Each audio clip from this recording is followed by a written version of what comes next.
राम राम सभी भाई बहनों को। एक छोटा सा प्यारा सा हम कहानी आप लोग को सुना रहे हैं। 14 तारीख को ललई छठ है। हमारे यूपी में बहुत ज़्यादा बेटे के लिए व्रत रखा जाता है ललई छठ के दिन। इसी पर एक छोटा सा मैं आपको किस्सा सुना रही हूँ। सुनिए सभी लोग, और सभी लोग एक किस्से को आगे भी बढ़ाइएगा और सपोर्ट भी करिएगा। सभी भाई बहन से यही रिक्वेस्ट है।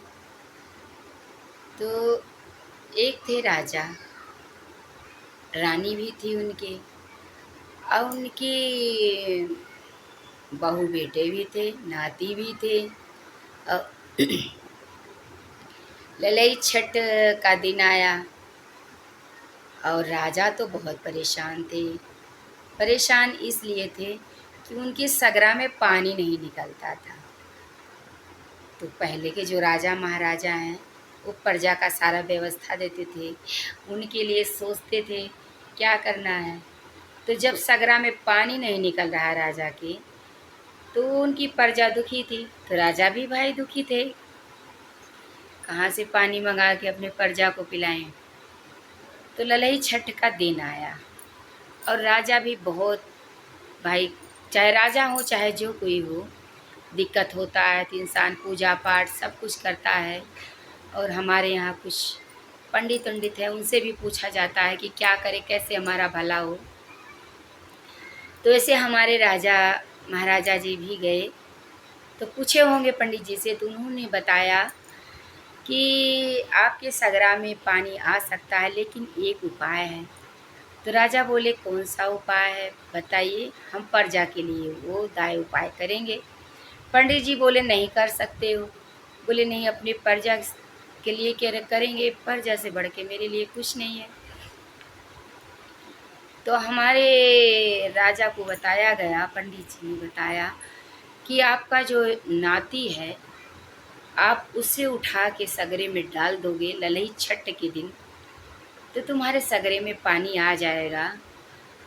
अब उसके बाद में जनता का भला तो हो ही जाएगा, प्रजा का भला हो ही जाएगा जब भाई पानी आ जाएगा।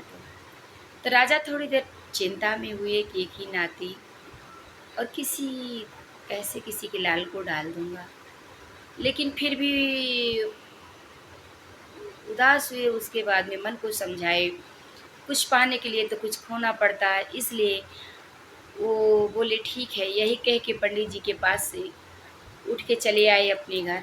आके अपनी रानी से हाल बताए अपने दिल के, क्योंकि पहले के पति अपने बीवी से झूठ नहीं बोलते थे।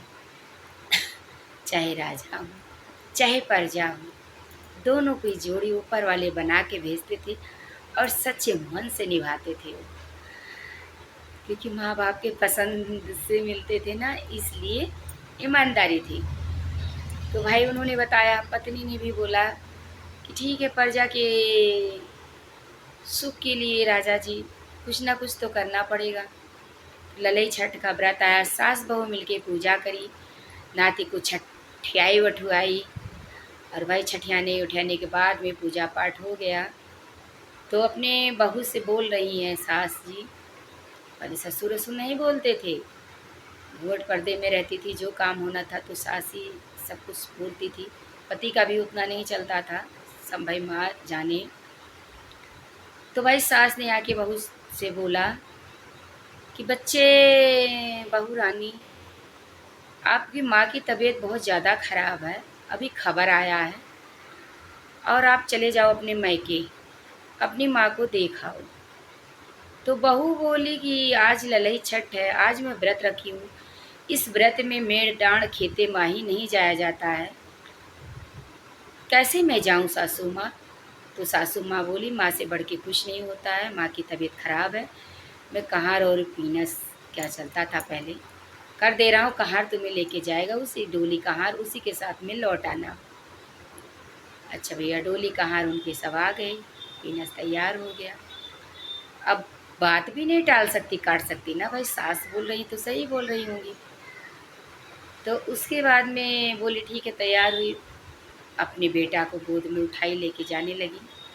तो सास बोली कि नहीं, आप बेटा को मत लेके जाओ, नाती मुझे दे दो मेरे, मैं लेके बैठी हूँ, तुम जाओ देख के चले आओ। क्या करोगी इसको फालतू ले जाके, व्रत व्रत रखी हो। तो वो भी बोले ठीक है, सास की बात कहाँ टालती है। बोले ठीक है, चली गई भाई। अब इधर सास ससुर राजा रानी उस बच्चे को उठाए और लेके गए। दर्द तो था, कोई अपना लाल किसी के लिए गंवा थोड़ी सकता है। सूत से ज़्यादा मूर्ख प्यारे होते हैं। दादा दादी राजा महाराजा थे, उनको तो सबको देखना था, नाती भी प्रजा भी। तो उन्होंने अपने नाती को सगरे में डाल दिया। सगरे में डाल के और चले आए। घर को बंद करके मियाँ बीवी राजा रानी भूखे सो गए आके। नींद कहाँ आती है, रो रहे हैं, छटपटा रहे हैं कि हमने क्या कर दिया, अपने खून को कहाँ छुड़ाया। इधर बहू पहुंची तो देख रही है माँ के घर पे, माँ जो है गेट पे बैठ के सबसे बातें कर रही हैं। तो भाई माँ ने अपनी बेटी को देखा, बोला कि आज तो तुम्हारी ललई छठ व्रत है, बेटे के लिए रखी हो, और बच्ची को छोड़ के बेटी तुम यहाँ कहाँ आ गई। तो बेटी ने बोला कि माँ, मेरी सास बोली कि आपकी तबीयत ज़्यादा ख़राब है, जाओ देख आओ, अपनी माँ को देख के आ जाओ, और बच्चा मेरे पास रहने दो, इसलिए मैं आ गई। तो सास के दिमाग में, तो भाई हर माँ अपनी बेटी का चिंता करती हैं, कुछ चलने लगा कि मेरी बेटी के साथ क्या हो रहा है, कौन सा छल कपट होने वाला है। तो माँ बोली तू तुरंत ही लौट के जा, तेरे साथ कुछ गड़बड़ होने वाला है बच्चे, बच्चा छोड़ के आई हो। फिर वो भाई व्रत रखी थी, पानी भी नहीं पीना उसको, कुछ भी नहीं, तो वो सीधा वहाँ से वापस आ गई। कहाँ पीने से चल दी वहाँ से। तो कहारों से बोली कि मेरी सास ससुर जहाँ मेरे सगरा खुनाए हैं, उस सगरे पे लेके मुझे चलो, क्योंकि छठी मैया का कमाल था, उन्होंने उनके मन में ऐसे डाल दिया। अब बोले ठीक है भाई, कहाँ बात काटेंगे। ले गए सगरा पे। सगरा पे पहुंची जब बहू तो देख रही पानी लहरा रहा खूब, पानी खूब लहर रहा है। अब बहू कह रही अरे मेरे तो सास ससुर बोले कि सगरा में पानी नहीं है, इसी में तो पानी खूब लहर रहा है। तो उसको पानी देख के प्यास लगा था, तो सोची लाओ हाथ मुँह धो के, पानी नहीं पीना, हाथ ही मुँह धो लेती हूँ। बोली भाई आप लोग बैठो, हाथ मुँह धो के सगरा में आ रही हूँ। अब वो भाई सगरा में हाथ मुँह धोने के लिए उतर पड़ी, डोली से और कहार सब बैठ के पहुँची, हाथ मुँह धो ली, और उसके बाद में उसके पैर में पकड़ा कुछ। जब पकड़ा वो पैर झिटक दी, एक बार झिटकी, दो बार झिटकी, तब छठी मैया एक बुढ़िया का रूप लेके आ गई। देखिए हमारी छठी मैया में कितनी शक्ति है, हमारी ललई छठ में कितनी शक्ति है। जिसको औलाद नहीं, बच्चे नहीं, उसको बच्चा देती हैं, और सबके बाल बच्चों की रक्षा भी करती हैं। तो हमारी मैया बुढ़िया का रूप रख के आ गई और आके कह रही हैं बेटी, अब की बार जो तुम्हारे पैर में फंसेगा उसे उठा लेना, नहीं तो जिंदगी भर पछताओगे, रोगे। तो बोली मुझे डर लग रहा है माँ, कहीं डर खत्म करके उठाना मेरे बच्चे। अब माँ की बूढ़ी माँ की बात कौन टालेगा। जैसे पहले तो ताल वाल में ज़्यादा मगरमच्छ वगैरह रहते थे, क्या रहते थे भाई, आप लोग जानिए, कछुआ पछुआ क्या, हम तो जानते नहीं। हमारी लक्ष्मी माता है, कछुआ है, मछली है, और सबसे ज़्यादा जो वो अरे क्या बोलते, जोक वोक रहती थी, लग जाती थी, वो भी डर लगता था, खून चूस लेती थी, इसलिए वो डरती थी। क्योंकि भाई सुन रखे हैं, हकीकत भी है, जोक चपक जाती तो छूटती नहीं हाली।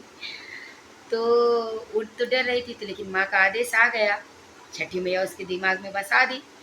जैसे उनके पैर में वो पकड़ा, अब ये उठा के ऊपर गोदी में चिपकाई, पहले देखी ऊपर उठा के, कह रही अरे ये तो मेरा बालक है, मेरा लाल है, यहाँ पानी में कैसे आ गया, मेरे साथ इतना छल कपट किया हमारे सास ससुर ने। फिर उसको गुस्सा तो बहुत तेज आया कि मुझे वहाँ भेज के मेरा लाल यहाँ ला के फेंक गए। फिर उसने चिपका के अपने कलेजे से रोने लगी और चुचकारने लगी, दुत्कारने लगी, प्यार जताने लगी, माँ कि हाय रे मेरे बच्चे, मेरे दिमाग में क्यों नहीं आया, क्यों मैं आपको छोड़ के चली गई मेरी लाला। फिर उसको एक ऐसी आवाज़ आती है, छठी मैया का कमाल है कि छठी मैया का व्रत भी रखी हो, बेटे के लिए रखी, तुम्हारे परिवार का मैया रक्षा भी करी, तुम्हारा बेटा भी लौटा दी और राजा का भी लाज बच गया। प्रजा उनकी दुखी थी, प्रजा राजा के बेटे के बराबर है, इसलिए छठी मैया ने चाल चला, राजा को भी जग में उजियारी हो गई कि हाँ, राजा भी अपने पे उतर आए कि अपने बच्चों के लिए मुझे पानी लाना है, क्योंकि पहले राजा के लिए उनकी जनता बच्चे के बराबर रहती थी, इसलिए उन्होंने किया। बहू के दिमाग में भी ये बात बैठ गया कि मेरे ससुर ने कोई गलत नहीं किया, क्योंकि अगर इससे जनता का भला था, प्रजा का भला था, तो वही मेरे ससुर ने किया और मेरी सास ने किया हमारे साथ। कोई बात नहीं, छठी मैया हमारे साथ हैं तो हमारे लाल को कोई हमसे दूर नहीं कर सकता, हमारे लाल को कोई आँच नहीं आएगा। इसलिए उसने छठी मैया का नाम लिया, बोलती छठी मैया की जय हो, छठी मैया की जय हो। ऐसे करते करते वो अपने घर पहुँची। अपने घर जब पहुँची तो अब जाके सास ससुर का, अब जो छठी मैया थी वो तो बुढ़िया का रूप लेके आई थी, अब तो वो तो चली गई, वो ढूंढ रही थी पर मिली नहीं, वो तो चली गई। इतना बता के वो जयकारा लगाते लगाते अपने घर पहुंची। पहुंची तो सास ससुर अब गेट ही नहीं खोल रही, आवाज़ मार रही कि गेट खोलिए, नहीं खोल रहा कोई।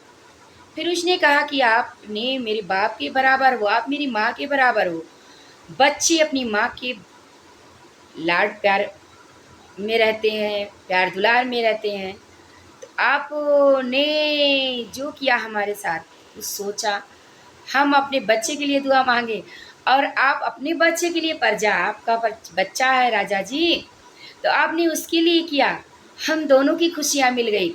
सगरे में खूब पानी भी लहर गया और मैं अपना बेटा लेके गोद में आपके पास आई हूँ। गेट खोलो, टेंशन मत लो, क्योंकि जो माँ बाप अपनी औलाद के लिए अच्छा ही करते हैं, गलत नहीं करते हैं। 5 उँगलियाँ हैं, पाँचों को एक बराबर देखते हैं, अगर एक भी काटेंगे तो दर्द होगा। तो इसलिए उन्होंने प्रजा के विषय में भी सोचा, अपनी बहू के विषय में सोचा, अपने नाती के विषय में सोचा, बेटे के विषय में, सबके विषय में सोच के उन्होंने, राजा जी ने ऐसा काम किया था। लेकिन हमारी छठी मैया का कमाल देखिए, हमारी छठी मैया ने राजा के सगरा में पानी भी दे दिया, उनकी भी लाज बचा ली और बहू का भी बेटा उसके गोद में दे के बहू को भी सुकून और शांति दे दी, लाला का प्यार दे दिया, माँ बेटे का रिश्ता भी बना रह गया और उन्हें भी नाती पोता का सुख पता मिल गया। तो छठी मैया की जय हो, बोलो ललही छठी मैया की जय हो। जैसे उनका सुख शांति उनके बच्चे को लौटाए हैं, उसे सभी भाई बहनों के घर परिवार में जाके छठी मैया सुकून और शांति देना, सबके बाल गोपाल को कुशल मंगल रखना। और छठी मैया की जय हो, बोलो ललई छठी मैया की जय हो, जय हो।